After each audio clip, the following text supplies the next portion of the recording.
Hey, this is Catherine. Sorry if there's some background noise. TV's on. I'm actually recording during the day for once instead of in the middle of the night. So I tried to have the vent moved away from me, so maybe it won't be so breathy. Because I know it sounds like Darth Vader. But yeah, I just wanted to talk about the new Amberlynn Reid video. I didn't notice the date at first. I forgot that whole apology video that she said she had 2 videos ready for upload. And then these, now the one that she uploaded today has like dates all over it, but still, I actually got excited and was like, wait a second, did she actually watch one of my videos and take some of my advice? Because a couple of the things were like way too on the nose to be coincidence. So I don't know if these are actually newer videos and she backdated them or what, but yeah. Anyway though, while pouring over YouTube stuff I don't normally look at, because most of it is just like blah blah blah to me, like analytics and things. And also realizing that, like some comments had been flagged for my review and stupid things like that they didn't even realize, because, I don't really poke around on a lot of stuff. I'm not like obsessive, since this isn't my job. It's my weird hobby to compare my sad life to this other person's sad life and see whose life is sadder and why. And it's mine. But anyway, so yeah, I guess the dates on this disprove that she got any ideas from my video, which really kind of made me sad, because it was one of those cases where I was staying up all day, all night. I started recording. I usually start recording around 12:30 or so when it really gets quiet. And then, my recording stops around 2:30 or 3 a.m. And then I have to go in and edit out all the really stupid stuff I said, plus all the long pauses where I couldn't think of anything to say. Like, I should probably edit all this crap out. But, I kind of like the all-natural outlook. It's mainly editing in the Amberlynn clips and then trying to remember what she said and what I'm responding to. If I were a proper YouTuber, I would take notes of like the timestamps and stuff, but crap, I'm whatever. But the point is, I just got my juices flowing. It got me all excited. Actually, until I watched the whole video and realized how kind of boring it was in the end. It kind of petered out. Sorry when my eyes is a little watery, because that's just the way my eyes are. At least it's not like it was a couple hours ago where I had a runny nose. Really bad. I don't know what is up with, sometimes when I get super congested or, either nasally or in my chest, and then I need to be suctioned and I have to blow my nose a lot. Shoot, life is messy and gross. So anyway, speaking of a messy, gross life, let's check out Amberlynn's video and see the things that got me excited. Oh, I also realized an actual, like, ALR reaction person is following me. I was like, oh my god. Wow. That just kind of blew my mind.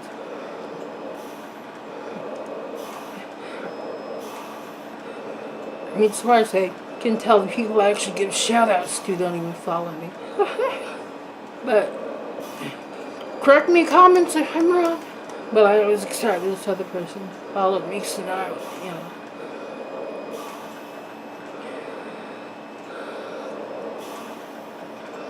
shout out in the comments below, or description below. But, okay, here we go. Here's Amberlynn Reid. Hey guys, so welcome to my new video. It is nighttime right now, and I am vlogging from my phone. Oh, and she hates, oh man, the bra. You know, it's like, in another video, she was like constantly fussing over trying to keep it from showing on her neckline, and now she's wearing spaghetti straps and we can see it. And yeah, that's kind of, ooh. And I say, do they sell bras that shade of gray? Otherwise, yeah. And but one of my earliest videos, I gave advice on buying bras. If I remember correctly, to judge the band that goes around your body, you know, you just use a tape measure. Measure under your boobs, measure your rib cage area, and that's the number, you know. If it comes up with 34 inches or 54 inches or 62 inches or whatever, that's the number. And then the cup size that you measure around the fullest part of your bosom. There, being modest, you measure around the fullest part of the bosom, and it's basically like for every inch your boobs stick out, I think, is a cup size. I'm not sure. That part might be a little dicey, because A cups, then yeah, that's pretty small, ain't it, huh? But you know, so it's 1 inch, you're an A cup, but 2, you're B, and 3, you're C, and 6, you're a D, not a D, huh? And whatever. So, you know, a lot of women just don't know how to measure bra size, and Amberlynn says she has such trouble buying bras in her size. That's why you go to something like Just My Size, Woman Within, where they sell everything super extra large, and they're the tools for buying a bra. If she shows up in another video down the road with like new bras that fit, she's showing them off, then I know she's watching my videos. But anyway, I have decided it's just easier. Like, this has been, actually a lot of YouTubers are just like saying vlogging is easier on the cell phone. okay, I'm gonna say I'm a complete Luddite. I don't own a smartphone at all, because anytime I try to like borrow someone's to use it, my hands are so weak. I'm so fumble fingered. Like a year ago, it's been almost exactly a year ago, we had a power outage, and this is when I was still wrestling in Second Life. I talked about that in a previous video too, so you know, I'm not gonna hold all the newcomers' hands, but anyway, yeah, Second Life is a real thing, and people do whatever they want in it. It's not a video game with a goal. You can just think of something and either search to see if someone else has thought it up, like if you want to go bowling, if you want to go ice skating, if you want to go parasailing, if you want to fly an airplane, or captain a ship, or join the military, fake military. I mean, you know, kind of like, well, I don't want to say exactly like Civil War recreations. Well, it wouldn't surprise me if there were Civil War recreations going on in Second Life, but you can like cosplay basically anything, and not just, you know, look like whatever, but there are so many scripts, there's so many gadgets you can buy to add to your avatar that you can, if you want to be any video game character and have their powers plus maybe like powers of half a dozen other video game characters and 2 or 3 superheroes for the hell of it, you can do it. I always say, I mean, I think their logo is something like, if you can imagine it, you can do it, or something like that. I mean, basic thing. You're only limited by your imagination. Although sometimes, if you can't find something, then you have to like hire someone to make it, or take classes. There are classes in Second Life to learn how to make things. How did this turn into an ad for Second Life? Oh yeah, I was in the Wrestling Federation for over 10 years, and I was one of the first, but I mean, I just made like this really cool buff avatar. It's a female avatar, but I still thought she was like, rocking and scary looking and stuff. And so I was like, what am I going to do with this avatar? And I just went to search and typed in wrestling, and it led me to the SLCW, which is now DCWF. Yeah, I know it's all acronym soup, just like real life wrestling. Yeah, it was Second Life Championship Wrestling for the first little over a year of its incarnation, and then Second Life said, wait a second, if you're any kind of a for-profit organization, which, trust me, most businesses don't turn a profit in Second Life, we put out tip boxes and, celebrate if we get 100 lindens, which 10 cents? I don't know. The linden is probably worth less than the peso. It's definitely worth less than a penny. Maybe a little more than a penny. I'm getting, linden is their currency. And again, I'm getting off track. Anyway, Second Life stepped in, said you couldn't use our name in your organization if you are not officially affiliated with us. So then, yeah, like I said, a year into our incarnation or being as the Second Life entity, we changed it to Digital Championship Wrestling Federation. So DCWF, first and oldest wrestling federation in Second Life. Just last month celebrated their 11th anniversary. Or not, actually, I think they did this show this month. But no, they did it in March. Oh my gosh, can't believe it's April already. So anyway, my point is, what the hell? What's my point again? Okay, when I was alright, so a year ago, when I was a Second Life wrestler, we had a power outage here in the middle of the night, and we called, the power company, and they said it would be like 12 hours or something. And I'm on a ventilator. And I am on a ventilator, and even though it has batteries, it also primarily runs off electricity. And so I ended up going to the ER here at the local hospital, and they gave us a private room. It was me and my husband and my mother-in-law. That is a whole other story. But anyway, my point is, I asked to borrow my husband's phone, which actually is in my name because I got the account way back in the 90s when my cell phone was still considered a brick. I mean, it's not the gigantic 80s brick that's bigger than your head, but it's still a hefty size phone. But I had a long commute, and I got tired of being stuck when I broke down on the side of the road,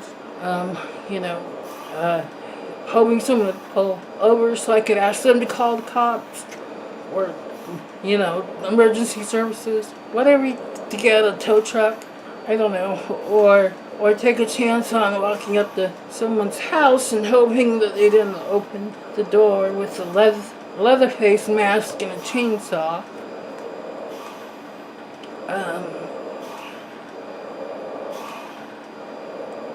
Which does remind me of a time when I did take a chance on walking up to a complete stranger's store and asking for help, and with like a flat tire, because of course it wouldn't be gas, because there were no gas stations nearby really. But there was one gas station, but no one's going to that one.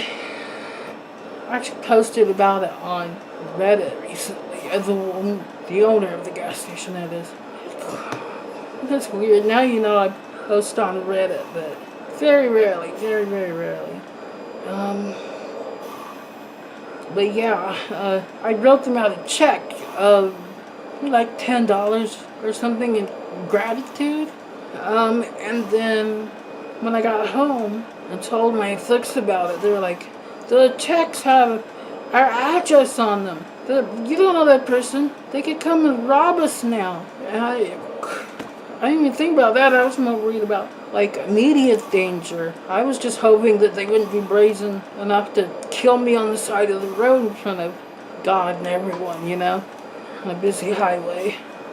Which, heck, I've watched enough serial killer documentaries enough to know that that isn't even a deterrent. But anywho, so yeah, my husband's, the phone's in my name, but my husband carries it, and this right here is why, because I can't use it. We were in the hospital, the smartphone that is, not the brick. We still have a landline, so I have a phone with buttons I can push, but you know, we were in the hospital, and I knew I wouldn't be home in time. You know, if the electricity was really going to be off so long, I wouldn't make it. And she's Second Life Wrestling, and which was like the most important thing in my lifetime. I mean, it was my job and my hobby. Well, my hobby. Down making fun of Amberlynn is my hobby, and we'll get back to that. So we're in the hospital, and I asked to borrow my husband's smartphone. I don't get a whole lot of visitors or company, you know. So I don't sit down and just chat. And so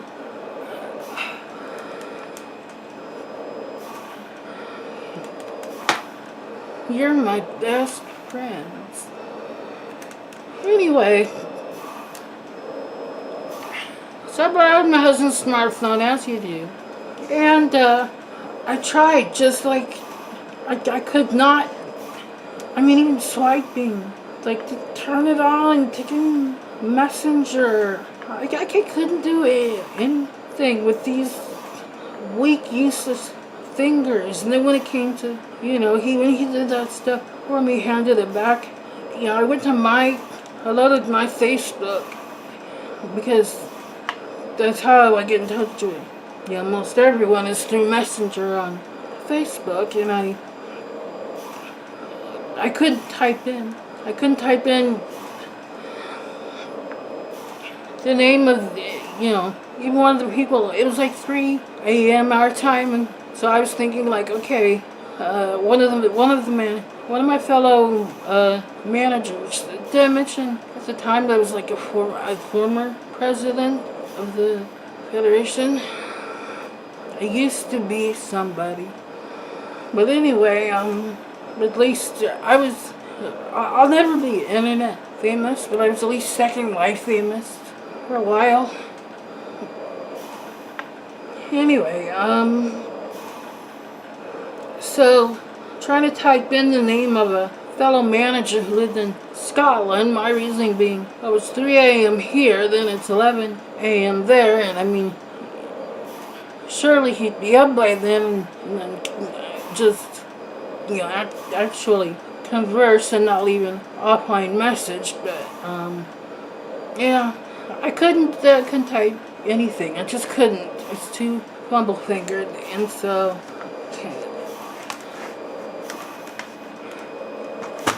it's one of those things that ends up sounding really, like, suspicious, where I hand the phone back and I say, here, I can't use this phone. Can you please just type in Charlie's name and then tell him I won't be online till tomorrow? That just sounds like I'm telling my husband Yeah, I tell my secret SL boyfriend that I can't meet it. But no. Trust me, it was all on the up and up. Charlie's a manager. I think he's still a manager. He's a heel though, so boo him. Boo. Alright, let's get back to Amberlynn Reid. I think because she's talking about how easy it is to use a phone as a camera, and to me, I just can't. I have a caregiver and my husband set up this camera, and yeah, I have to, ask other people to send text messages when we're out and about and stuff, because I can't handle smartphones. Now my sister can. I don't know if it's because of the model. She says because hers is newer, but I don't know what that has to do with anything. I mean, I think we both have weak fingers, so yeah,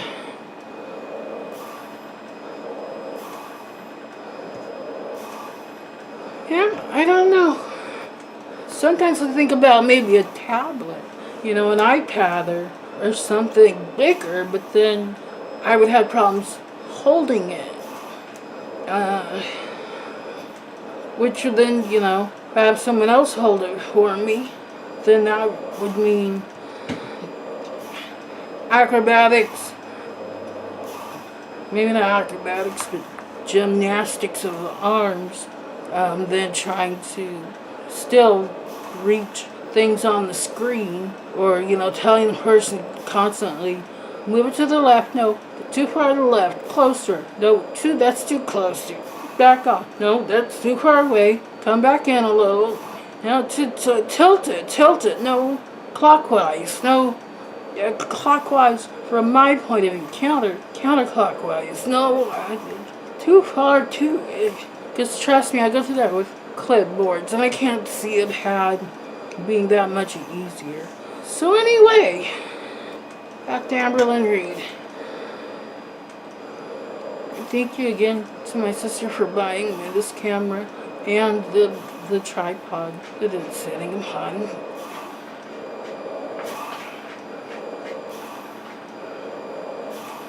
And the memory card. I knew there was something else. I am so dumb. But this is where you make a decision. Am I tuning in just for the ALRT, or do I actually want to know about Ms. Catherine Saunders?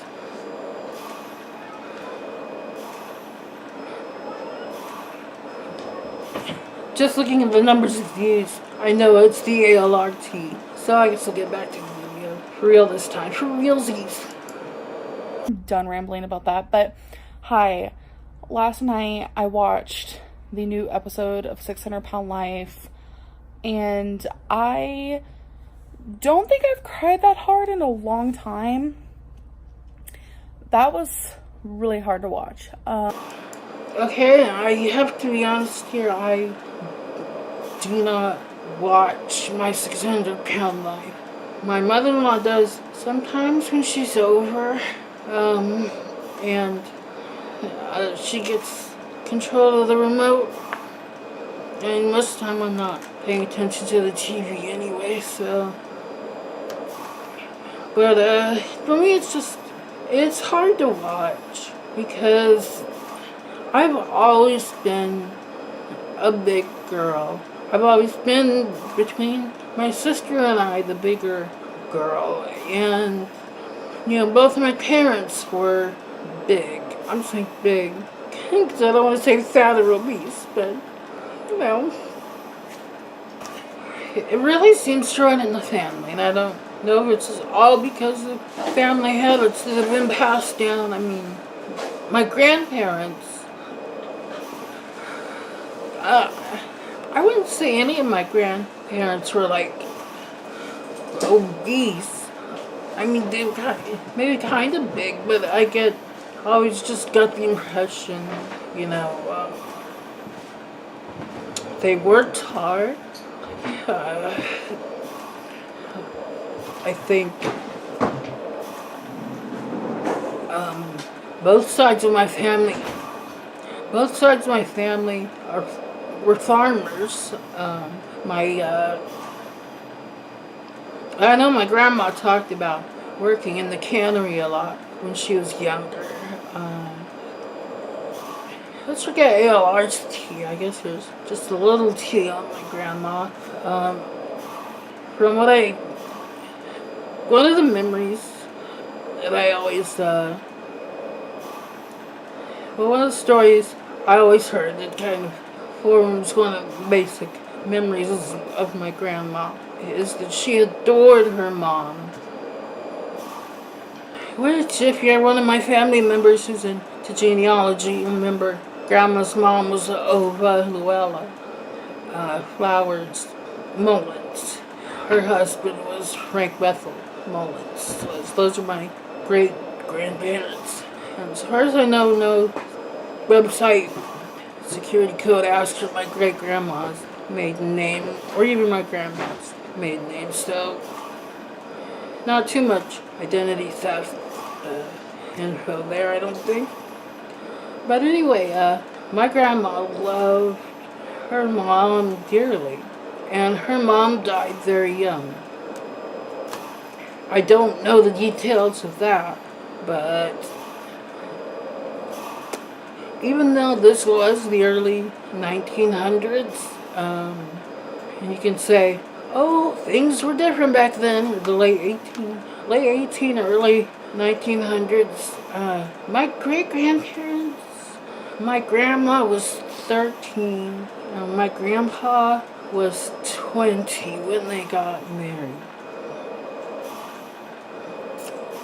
So, yeah, different times. But, and so her first two children were, well, one wasn't even named. I assume the worst. I'm just gonna say that. I just assumed the worst. The second one did have a name, but still died like the same day. So again, let's just assume the worst. My grandma was the oldest. She was the first of the children to live, and great grandma had her when she was 16. So think about that. In 3 years, she had 2 unsuccessful pregnancies and 1 successful one, and she was still 16. Only 16. Just breaks my heart thinking about the old days. People who long for the old days because they were so simple. It's like, yeah, if you only watch Little House on the Prairie and everything wraps up tidily in an hour, sure. The old days were great, simple. Yeah, fun.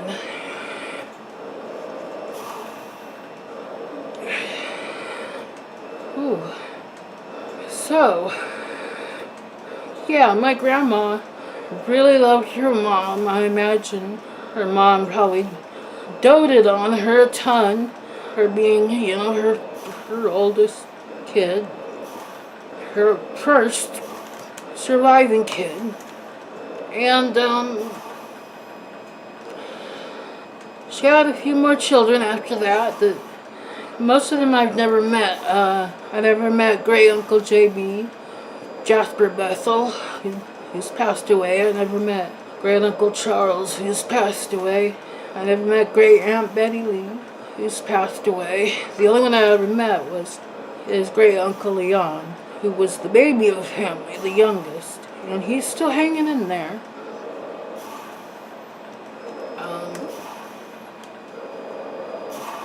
I hope I didn't just jinx that.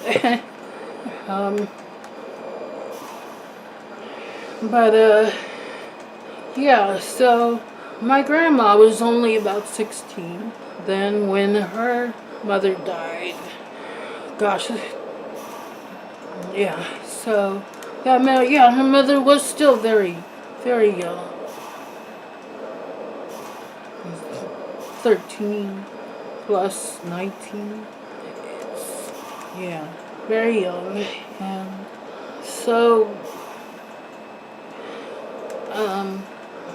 great grandpa Mullins remarried right away, and through the way Grandma always told it, there was a battle of affection, I guess, between her and her stepmother, whose very name I never even learned until doing genealogy and actually finding, you know, on Ancestry.com where someone, because great grandpa could, still was rather young himself, and of course, his new wife was making more babies, so someone on her side of the family must have connected them. Or someone might have found a little letter, something, I don't know. I only just learned that her name was Ethel Dolly, or Ethel, whatever called her Dolly, something like that.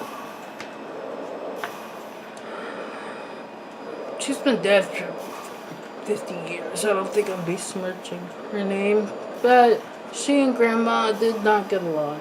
I guess one of the things that Grandma said that her stepmother used to do was take things, prized possessions of her father, and then hide them in Grandma's room and make it look like Grandma had tried to steal them, and get her in trouble with her dad. So she ran away. Well, ran away, I don't know. She left home when she was only 16. And looking at the dates, that would have been at the height of the Great Depression, which means she indeed was an Okie going to California looking for work and without a family. But she worked in the cannery. She's talked a lot about the cannery. I think she really enjoyed it, even though it was hard work. I don't know.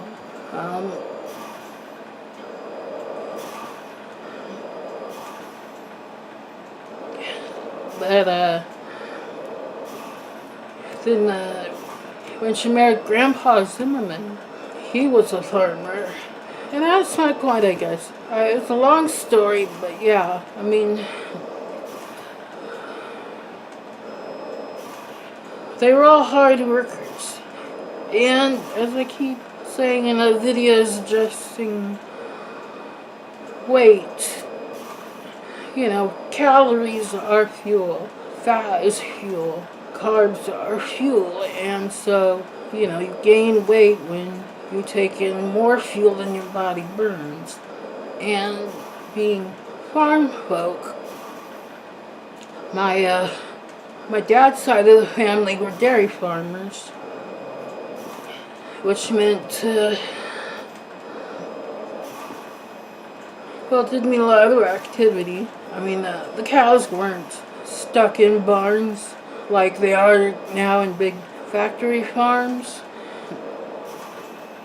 And there's a factory farm near here, and I just can't stand it, You don't get to see the cows. I love looking at cows, but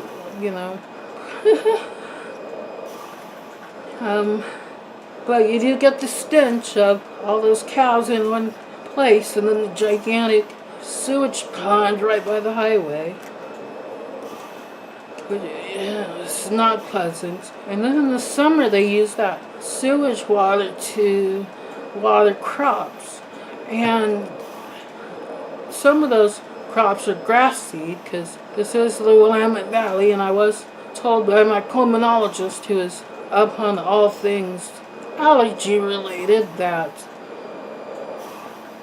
the Willamette Valley provides like 75% of the world's grass seed. Now, he may have been joking because I'm very easily whooshed, but at the same time, I'm also very, very allergic to grass. That is like the main thing that I'm allergic to. And my senses say I'm not surprised. I wouldn't be surprised.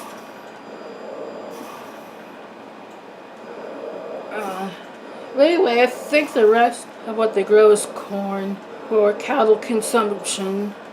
I hope it's not for human consumption, because, watching that sewage water be sprayed over the crops, if that's for human consumption, then, bleh, that's where E. coli outbreaks come from. If that corn or whatever isn't being properly cleaned before eating, being properly pasteurized or sterilized and being sprayed by cow poop water. Oh my god. Anyway, our dairy farm was not like that. We had lots of fields for the cows to roam in. They cycled the fields by the time of day, and they ate grass. Most of the time. We only gave them grain when they were being milked. It was like part of the enticement, I guess, for standing still in the stall while they were being milked.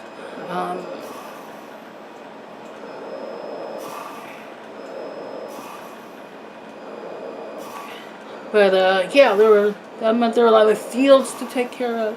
It wasn't a huge herd, I don't think, because, really, it's not like it was a ranch or, part of a plantation with tons of ranches or something like that. It's, just one little dairy farm. Probably 25, 30 cows at most, I have to guess. And my memories of it are pretty vague because my grandma died of cancer in 1978, and Grandpa remarried to a neighbor lady in 1980. And she lived in a really nice house on a hill overlooking like the whole valley. So he moved in with her and put the ranch. I just said it wasn't a ranch. A little dairy farm up for sale. Not for sale, well, rent to own, basically. And all they ever had were renters. The farm is still in the family, but I don't think there are any cows. I know there are no cows on it now. I don't think there are any animals on it now, except maybe whatever stray barn cats there are catching mice still. But,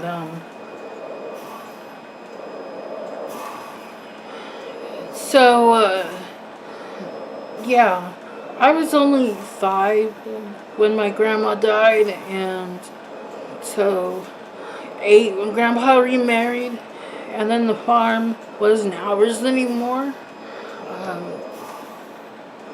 It was still ours, but we weren't going over there every day to work and stuff, so my memories are fuzzy. But one of my favorite memories is when it was time to feed the cows. They would usually rotate it around to a certain pasture, and I remember opening the gate and swinging on it and yelling, "Come boss, come boss, come boss," and the cows come running. And that was fun. I asked my dad once why they called the cows boss, and he said it's because we really work for them. You need to take care of your animals to get the most out of them, and that's one of the reasons why, I'll probably never be a vegetarian. I'll definitely never be a vegan, but I still look at factory farms and some of the undercover footage of utter horror and disgust, because,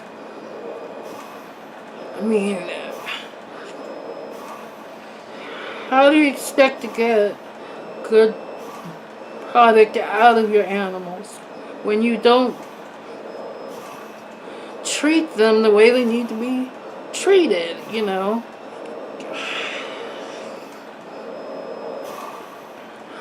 like,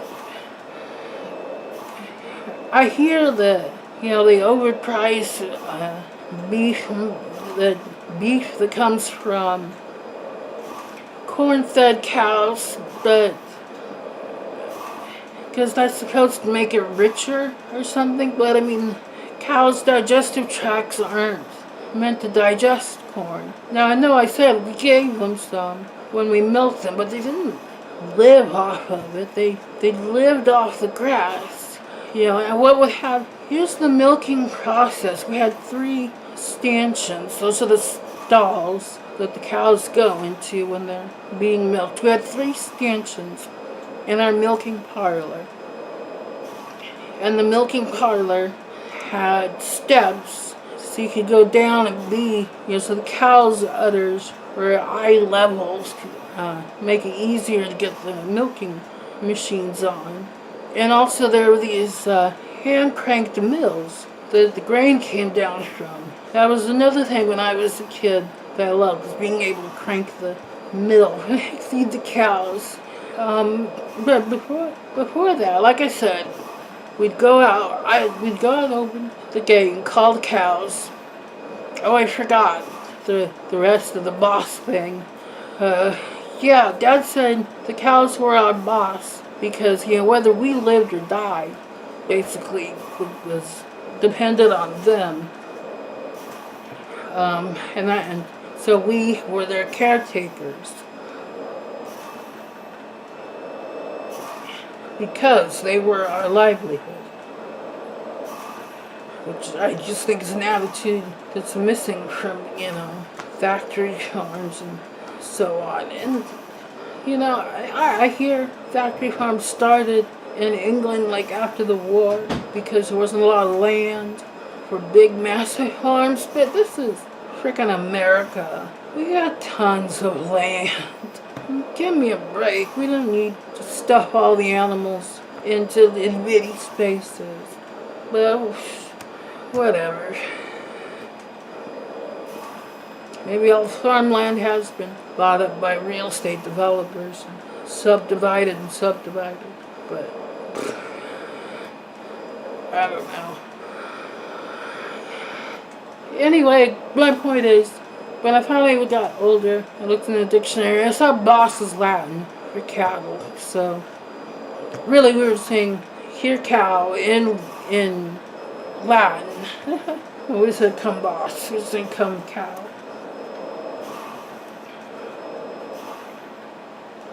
But that's all beside the point.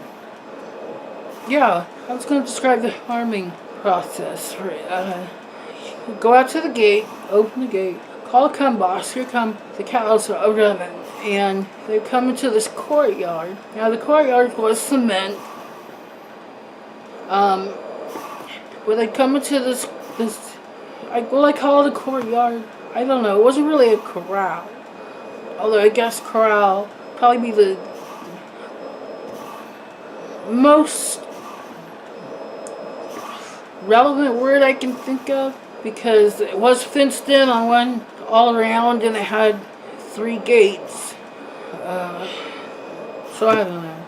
But we'd call the cows in there and then call them into the lower part of the barn.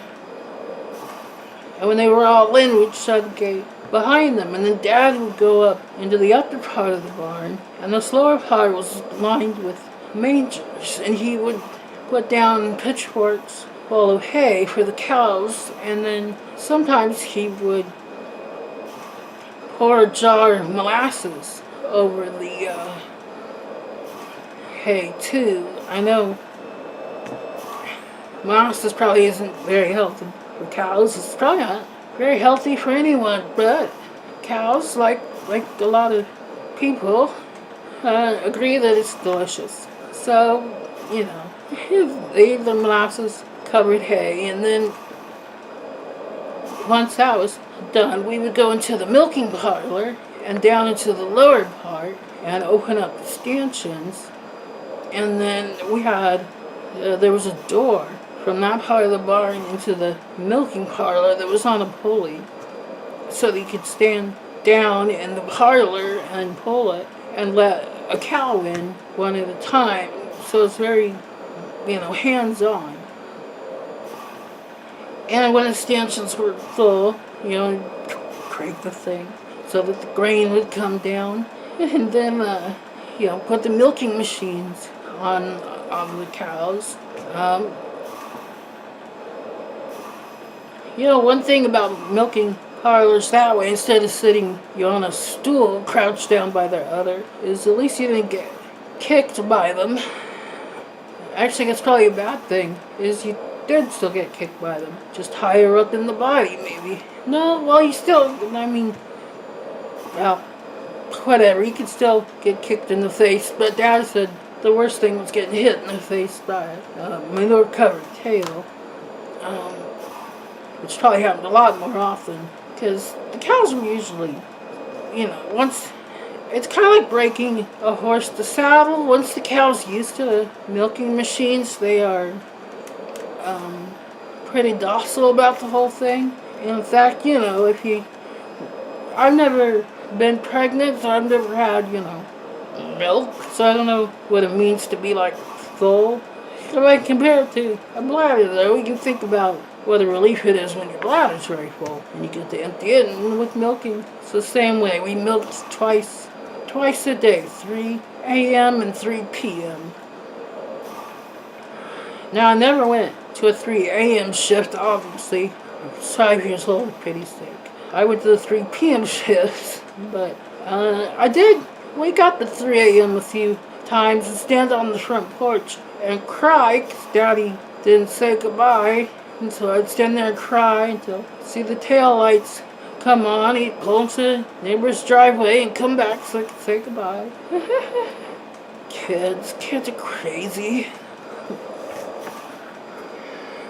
Oh. But anyway, those were fun times. Oh, yeah, when they were done, when there was no more milk coming out, you take the milking machine off and open the other side of the stanchion. They had like a bolt action.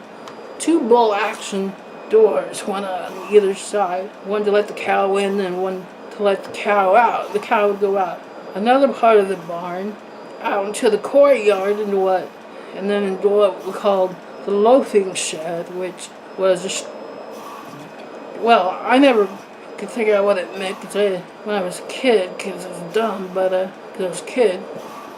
But yeah, I figured out that that's where the cows went and rested after being milked. There'd be mangers full of hay in there, and there was sawdust on the floor, and the cows would go in and lay down and eat some hay, chew their cud, and then they'd go out finally through another gate to another pasture. So that was how they were rotated from pasture to pasture, so that one didn't get overcropped. Have you ever heard of like the fights, wars between cattle people and sheep people back in the 1800s? It's because sheep crop the ground much closer. Sorry, I know that's really loud and annoying on headphones. I've made myself jump and cuss a few times while editing.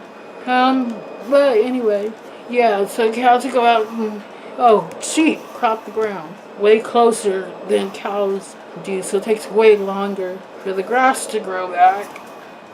So that's why there were the big wars between cattle people and sheep people. The cattle people thought the sheep people were ruining the plains, ruining the feeding grounds. Because, people didn't use fences back then. They used branding, so,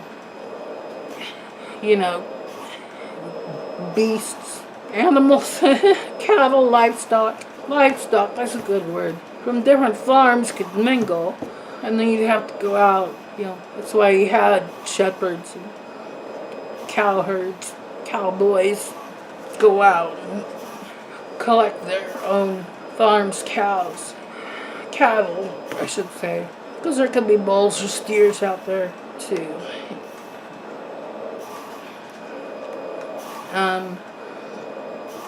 In fact, I was talking to my husband about this the other day, dropping some knowledge on him. Maverick. Everyone knows this term, right? We know basically what it means. It's like someone who plays by their own rules, whatever. But it comes from, probably comes from Spanish. Most ranching terms seem to, even buckaroo is believed to come from vaquero, like, I don't know, something like that, which is Spanish for cowboy. Corral is Spanish. Ranch is probably Spanish. Rodeo is supposed to be pronounced rodeo, and it's Spanish.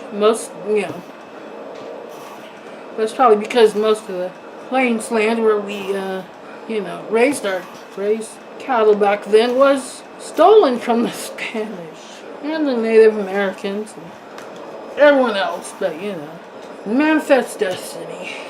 So Mavics were unbranded cows. They belong to no one. And that's where this, someone who won't take any instructions from someone because they play by their own rules, they have their own set of priorities, they're going to do what they want to do, they're bullheaded.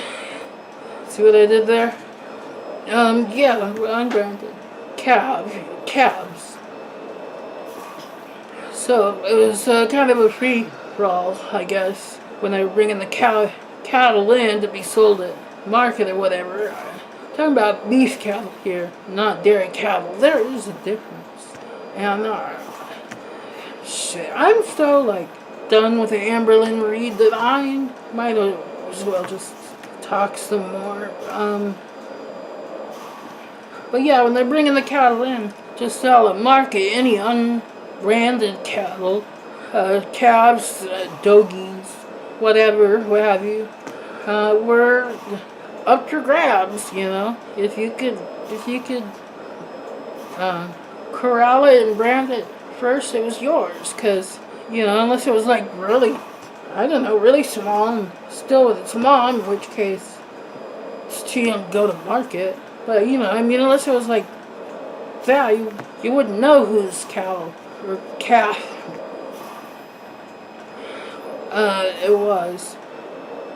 So yeah, that's where the word maverick comes from.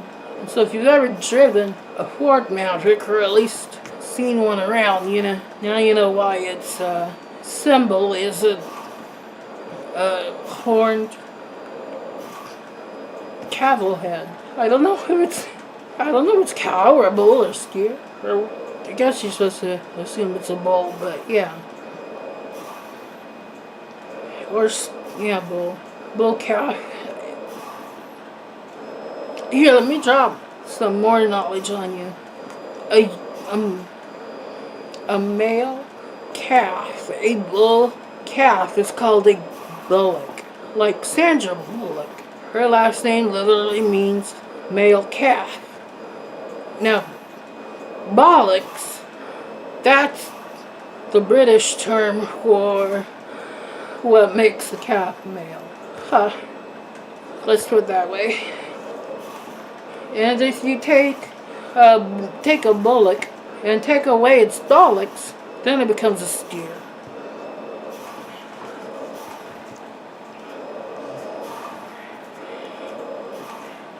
And since I brought it up, the difference between dairy cattle and beef cattle is that beef cattle are usually stockier.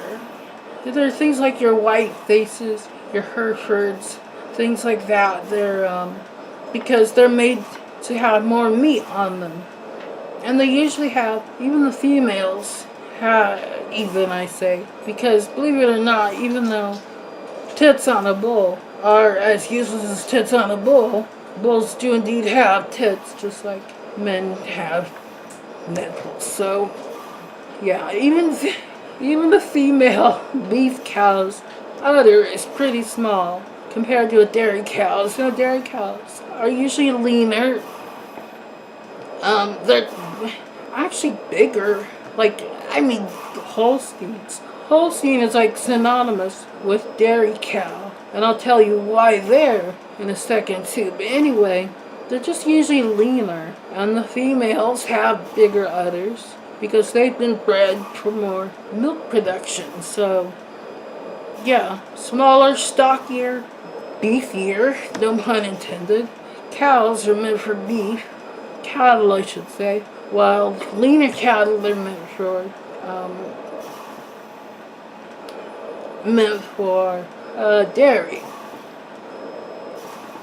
And there are two things that vegans keep saying that I gotta clear up. Now, maybe factory farms have turned everything on its head, but their milk is not pus and blood. That's gross. And how could a cow nourish its baby on pus and blood?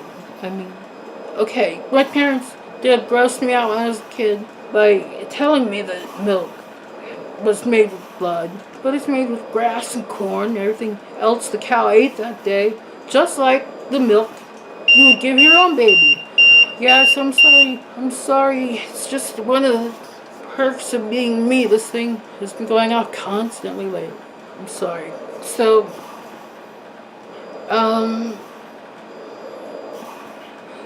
yeah, the only way I can see the pus part is if on these factory farms where they're so dirty and the animals are so ill-treated is if a cow does get like mastitis and they don't treat it or something, you know? But part of me keeps thinking they can't be that cruel because they're literally polluting their product as well as endangering the life of the animal that gives that product. So that's like lose-lose, isn't it? I mean, I'm 45. I can't be that old-fashioned, am I? Whatever. And here's the other thing about bull calves just instantly being taken away and either put in pens for veal or just like thrown in the wood chippers or whatever. I mean, just disposed of like garbage. You know, okay. Well, even though I did point out physical difference between dairy cattle, and beef cattle, you can still eat dairy cattle. Those bulls aren't useless as long as there's still people eating beef. They're probably taken away to another factory farm, castrated, turned into steers, and, you know, fattened up with corn and butchered to be eaten. Bull calves aren't useless. Plus, you still actually need real bulls to make more calves. A cow, you know, eventually their milk dries up. I mean, unless I'm completely wrong about female anatomy, I don't know. And again, I've heard of people nursing 3-year-olds, so I don't know. Maybe you can keep your milk forever. But you still gotta replace your herd eventually. They will eventually get old, and yes, they probably will go off to auction. They probably will be butchered. I mean, people who say, how can you love animals and love cows and at the same time face these realities that, you know, they will probably go off and be butchered and you will eat them, you know, all this stuff. It's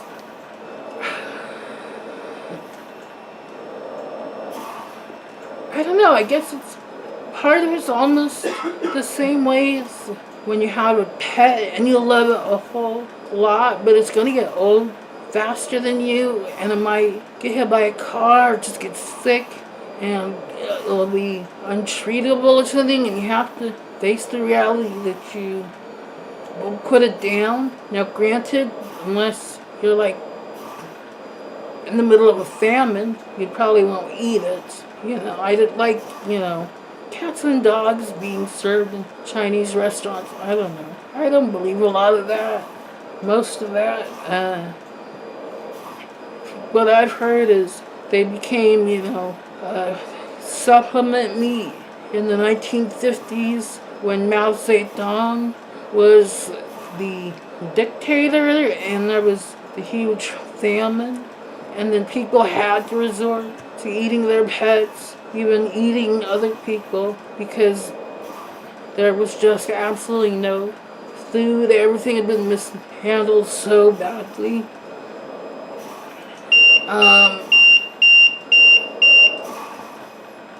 But my point is, I guess especially being on a farm, and you love all the buying cats, and you have dogs, and you have other animals, and you just have to learn that death is a part of life, and hamburgers taste good. So, my Maneki Nika stopped waving because my cat gets close here and she paws at it, and she paws in my Kleenex box, and she paws. I'm talking about Ginger. I don't have 4 cats. Ginger's the only one that really comes to my desk. And then when she does, she needs to rearrange everything. And my Maneki Neko usually gets wedged up against something, and then it can't wave. And I'm afraid the motor's gonna burn out. But anyway, yeah. Now granted, we did have ponies too. We lived next door to my grandparents' farm. There was just a cyclone fencing and a gate separating us. And but over on our own property, we put in a shed and built some stalls and mangers in it. And so we had Shetland ponies for me and my sister when we were kids. And so, I probably would. Well, you know what? I guess if I'd been raised eating horse meat, I wouldn't be so weirded out by the idea, but let's get back to the baby bull calves. The poor little bullocks, sis. Bullocks. The poor little bullocks. Yeah, they're most of them, I am willing to bet, are turned into steers and sent off to other farms to be fed corn and turned into the beef you buy at in the grocery store. And some of the beef too might be retired, quote unquote, let's use a euphemism here, retired dairy cows that can no longer produce milk. It produces much milk, but you still need to replenish your herd. You still need a bull for that. A bull. I never know. I say so many words as if they're homophones when other people say them like totally separate. So like a bull that you eat out of, and the bull that makes baby cows and bulls, calves. Those words sound the same to me.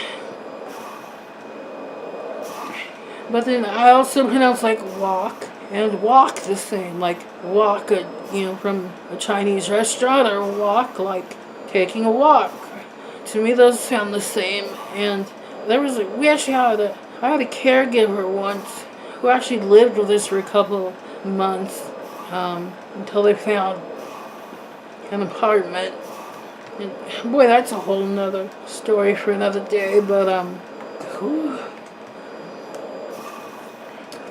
Anyway, this person was from the South. I don't know if this had anything to do with it. They were from the South. They came all the way across the country to be my caregiver. because they wanted to get away from the South and be in Oregon. Well, they're back in the South now because they really sucked as a caregiver. But I only kept them for 2 years, so I felt so guilty about them coming so damn far, and then, saying like, oh, this ain't gonna work out. You know. But my point is, the way this person said walk, like taking a walk, it was a he. This was way before I was like super, super, super dependent on caregivers. So it wasn't like he was, dressing me or anything, skeevy like that. No, it's not skeevy. I don't know. I've had males apply for this job and like get offended that when I told them flatly that I'm more comfortable with female caregivers. Well, it's mostly because my first 2 caregivers were both males, and the first one only lasted a month because he did turn out to be a pervert. And the second one lasted 2 years because I was too guilty to send him back to Tennessee. But yeah, okay, so he would say walk and talk with the L enunciated so aggressively. It was walk and talk. I was like, oh my god. I can't even stand hearing that. It's worse than hearing this constant beeping.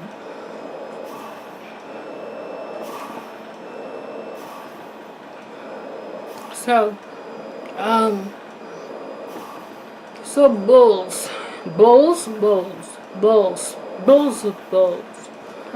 We still need bulls to make more calves. And yes, I know, most people use artificial insemination because frankly, bulls are very dangerous. That's why bull fighting is considered, even though most of the world considers it barbaric and gross and cruel, it's still considered like valiant because a bull will seriously mess you up. And the same with just plain bull riding. If you watch like bull riding, you see they are huge. And some breeds, I mean, you hate to label some breeds as being any animal as being. Oh my god! I'm so sorry. I'll edit out as much beeping as I can. Which means, you know what? If you're watching this, there's probably a whole lot more beeping. Can you imagine? Oh my god. That's what I'm living with. But anyway. Bulls are dangerous. They're huge. They're bigger than cows. They're ornery than cows. Even though cows can be ornery. And you hate to say, like, some breeds are like this, and some breeds are like that. Because, people want to, move into a different species here for a moment. I've known people who've had pit bulls and Rottweilers, Dobermans, and, they look fierce and have, bad reputations. But they're very sweet and gentle dogs, and they didn't have any problems with theirs. I guess when you think about it, you just think for a moment how many pit bulls and Rottweilers and Dobermans and Chow Chows are supposed to be an aggressive breed. Although the only Chow Chows I've ever seen they were hot and tired. Mostly they laid under a tree and my husband gave them some water and petted them and they seemed fine. So like German Shepherds, a lot of breeds just have these reputations. I know, what I'm trying to say is you think of how many there must be across the country. So when you hear about like a mauling in someone's backyard, it's like super tragic and gets lots of news airing on the news. But think about how many more dogs there are out there not mauled. excuse me, not mauling people. And if you want to know the truth, one of the most horrific stories I've ever heard was when some genius decided to leave their little baby that couldn't even crawl yet to escape. A little baby laying on the floor unattended with a terrier. The terrier chewed off all of the baby's fingers and toes before the parent came back to see why the baby was crying. Now, should all terriers be banned? Just that breed of terrier? Or all terriers altogether? I mean, that's pretty horrific. Like, freaking God. So anyway,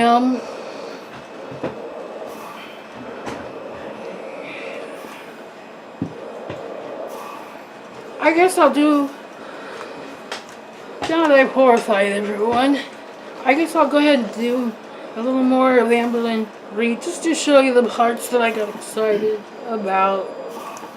Actually going to be getting 2 of these 3-pound weights so I can start doing just some arm exercises because I definitely need to. Okay, so since this is my first day of doing this whole arm situation, I'm not gonna like give myself a certain amount of reps that I want to do. Instead, I'm gonna see like what I can do first. Say I can do 13 arm ups before I'm done for. That means the next day, you know, aim for 13 again or possibly 14. Same when it goes for punches. So by an arm up, I mean, embarrassed.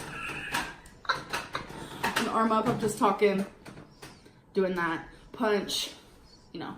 I'm just trying to keep it like simple for now and then eventually add in some more arm situations. There we go. See, that's exactly what I was talking about. And, you know, test holiday, doing low impact exercises with these little dumbbells. This is exactly what I was referring to, is saying that she could do the same thing. And then in the very next video, right after I upload that one, sorry for the beeping, sorry, but in the very next video after I upload that one, then she's got them. She's got the little dumbbells. Although I let myself be misled by another reaction channel that said she was in the also in the home and garden department. She was out of her elements at Walmart, and I thought she might really be in the garden department, like out in the caged area where the plants are. And I was getting really excited then because I also suggested gardening, but no, she was more home than garden. It was buying folding chairs for the kitchen, like instead of kitchen chairs. I don't know. She's got stacks of cash, but yeah, folding chairs instead of kitchen chairs. I'm sure it's a lot more comfortable. Let's see, throwing away makeup. What's some of this art? Is this like art she did? Is this some of the hobbies she's talked about? Or is that just like makeup logos?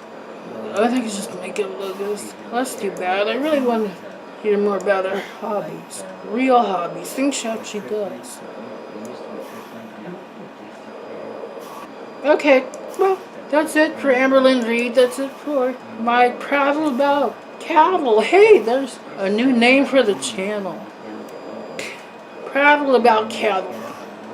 And you know how I do know so much about cattle despite, like I said, you know, not really getting to be on the farm since I was somewhere between 5 and 8. Well, remember I mentioned that we built a horse shed with stables and mangers? Well, after we stopped at the Shetland ponies because, oh my God, Shetlands are mean. They may seem nice at the fair when they're, you know, on that little round ride thing, like, you know, the living merry-go-round, because they're like, they've got halters and You know, they're tied up tight to those bars, and they've got harnesses, and you know, pretty much all they can do is walk or walk. If you're from the south, I guess. But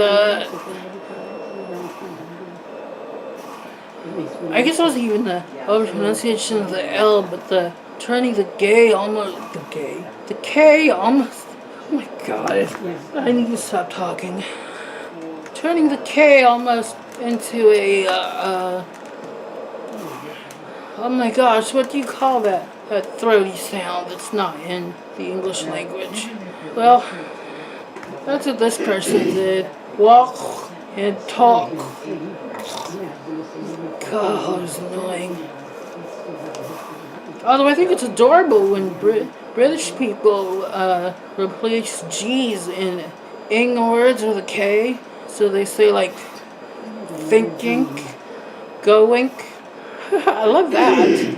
Right, as long as you don't say going. As long as you don't say that, you know, just say going. I'm going to the shops, and I'm done. Oh yeah, we got rid of the Shetland ponies because they were too mean. They were super mean. My sister's was named Buck, and he used to kick her all the time when she was like 6. Even a Shetland pony, and they're 6, it can leave even a Shetland pony can leave a hell of a bruise on a person. And a 6-year-old, mental. And my pony, Pretzel, she bucked. And one time she bucked me off, and then like ran over the top of me, so all I could see was horse underbelly and legs. And I wasn't getting back on her after that. Maybe that's part of the reason why I'm terrified of heights. And I always think I'm going to get thrown out of bed when people turn me too hard with the draw sheet. But, I don't know. Anyway, we started getting, guess what? Bullocks. Not bullocks, but bullocks, the black calves. And, yeah, I'm turning them into steers. So, yeah, no more bullocks on our bullocks. And when they got to be about a year and a half old, we butchered them. And so, yeah, I guess going back to comparing pets to cattle, we had cattle. We loved the baby calves. They were so cute. It was fun to feed them out of a bottle. It was fun to pet them and frolic with them in the field. But when they got to the point where they were, you know, beefy enough to get a good amount of beef off of, then, you know. And then we would be vegetarian, sure, for a couple of weeks, but eventually we'd start eating them. And you'd even make jokes about it, like, you know, I had one calf named Henry, and it'd be like, go get a Henry stick out of the freezer. Okay, Mom. You know? So, yeah. So if you don't think I'm an awful, grotesque person, leave a thumbs up. Subscribe if you do think I'm an awful, grotesque person. I guess leave a thumbs down. Unsubscribe. And if you thought there was anything in here worth sharing, go ahead and share it. And I'll talk to you later. Catch you on the flip side. Hey, Joel.